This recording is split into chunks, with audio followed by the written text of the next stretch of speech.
Hi, welcome back to Justice Talks True Crime. Today we're going to be talking about Chester Clark Klingel Jr.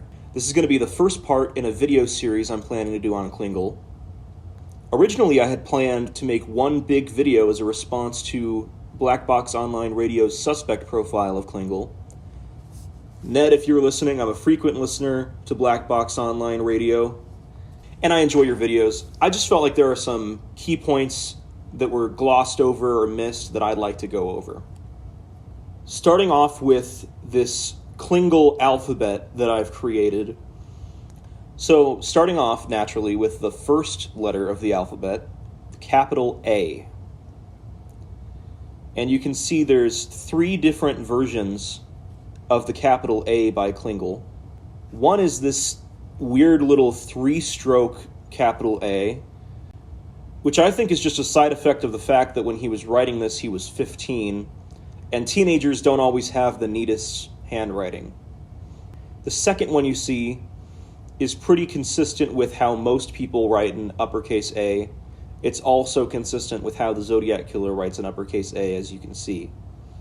And then this third one is this cursive uppercase A.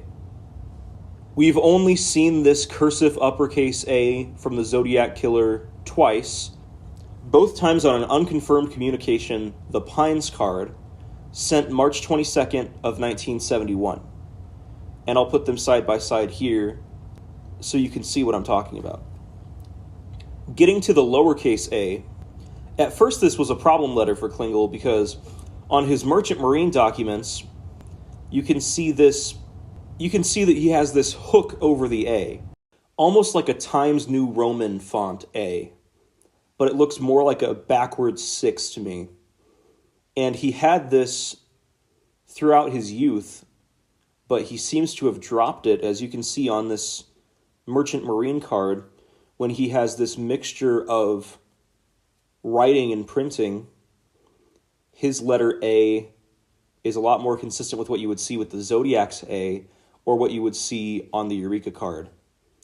And then we also have this new sample. Shout out to Discord user Brian in St. Pete for this. He found a 2001 deed of reconveyance signed by Klingel. And here we can see the words California and September. And as you can see, I'm going to put this side by side with the Zodiac's Caliph and the Eureka card's Caliph, and you can see they are just about identical. He writes them in the exact same way.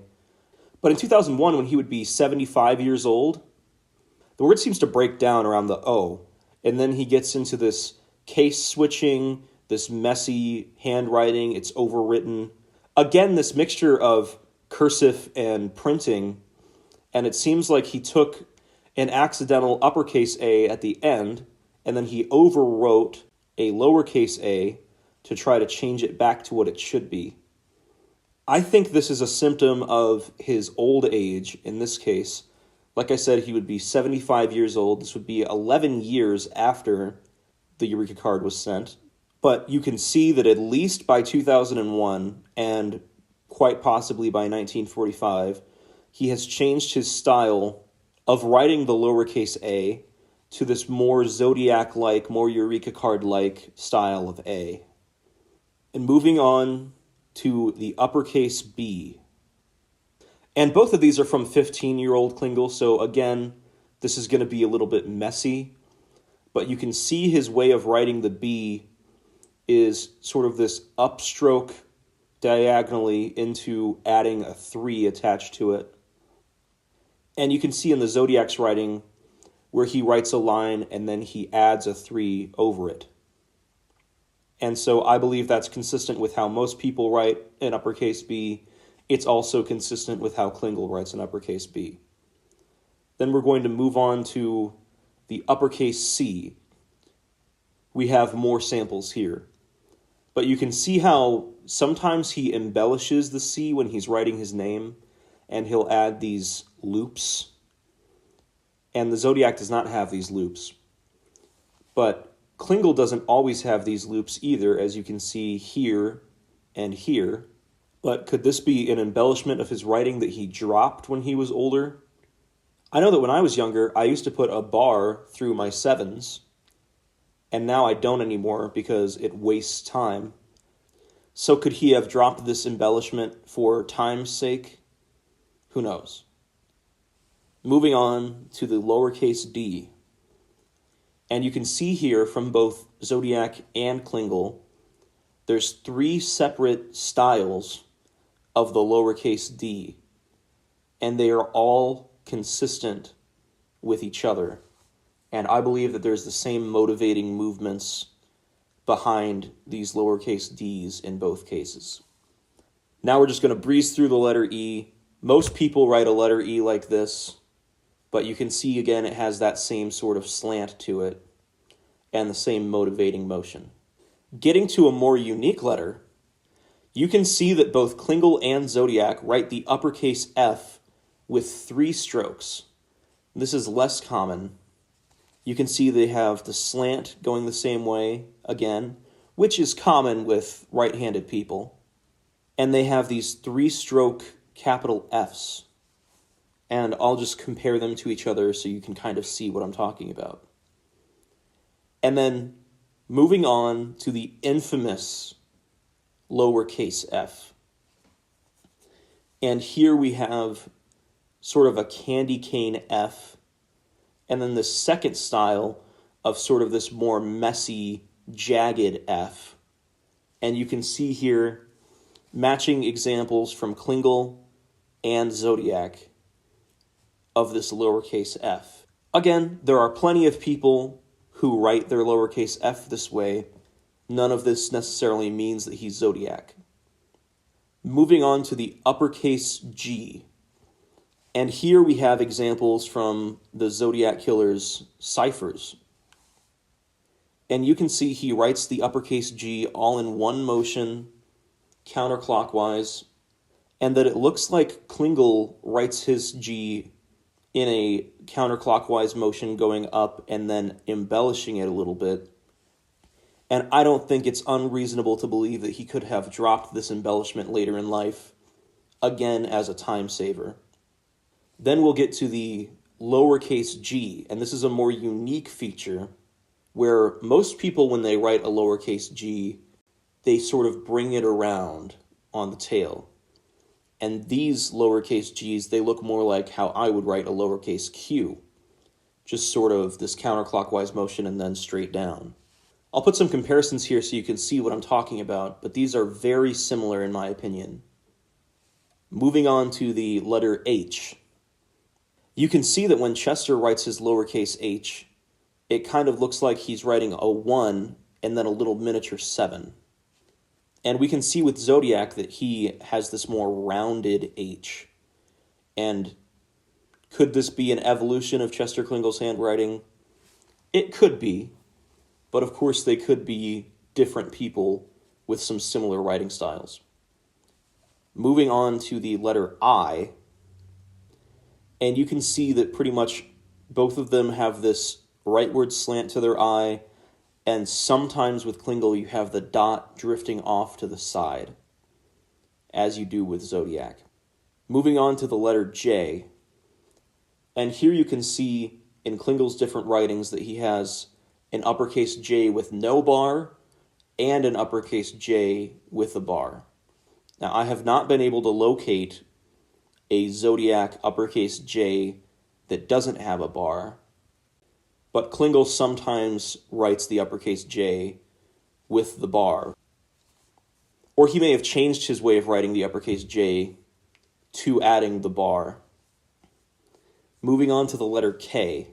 This was actually brought up in the David Fincher movie about how Zodiac writes his Ks in different ways, and could he be disguising the way that he writes his letter K?